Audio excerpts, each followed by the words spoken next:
Mark Lamia, studio head, Treyarch.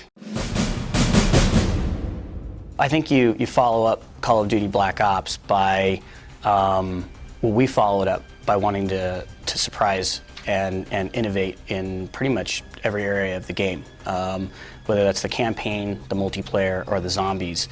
The team had some really ambitious goals. You know, a team that I'm very proud of, wanting to take on the challenge of not just iterating on what we created with Black Ops, but really coming up with some great new innovative gameplay on every front, and they're pushing it on every front. From the very beginning, going to the near future was on the table for us. We really wanted to do something fresh and exciting and new, and create just this epic fiction. You know, Black Ops doesn't talk about a time frame. Black Ops is about what you're doing.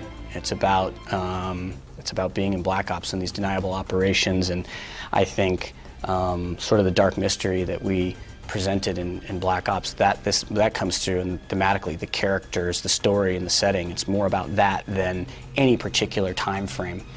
So in order to tell our fiction, we wanted to, one of the main goals was we wanted to present the most compelling villain we've ever done in Call of Duty.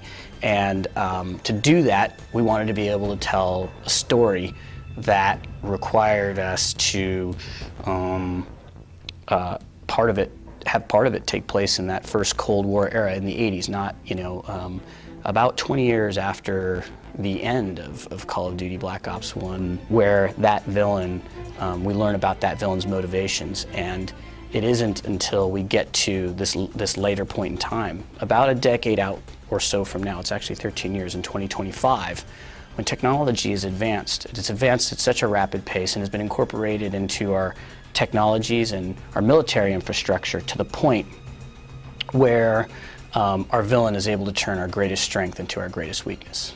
There are so many new ways to play Call of Duty Black Ops 2. The weaponry and the advancements in technology over the next decade play really well in a game space. The advancements in drones and robotics allows for all kinds of new AI that can be created, but also new equipment that we can take over, new vehicles that we can take over, right? You can, now you can fly quadrotors in our game.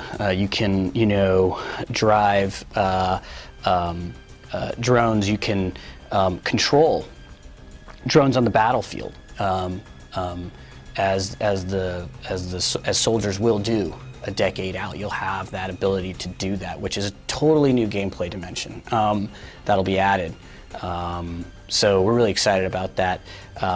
Also, advancements in technology will allow us to add new technology to the weapons that are going to be coming out. So whether it's totally innovative optics that people haven't ever experienced or played, or weapons that are on the drawing boards today but not yet having been manufactured, or just technologies that are on the drawing boards today, to be able to see, to be able to realize that and authentically portray that in the future and allow players to experience that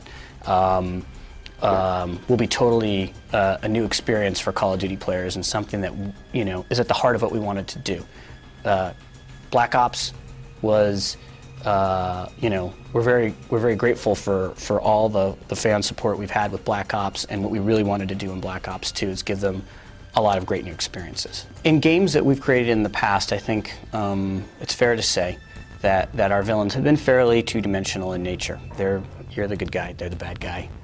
You're going out to stop the bad guy.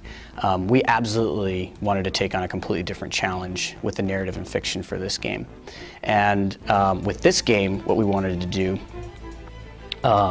was create a three-dimensional villain. And in order to do that, we have to be able to understand the motivations for that villain, which means that we're going to be giving that villain some screen time, so to speak. You're going to be experiencing that villain throughout this time period, these time periods in the past and in the future, and really understand those motivations. And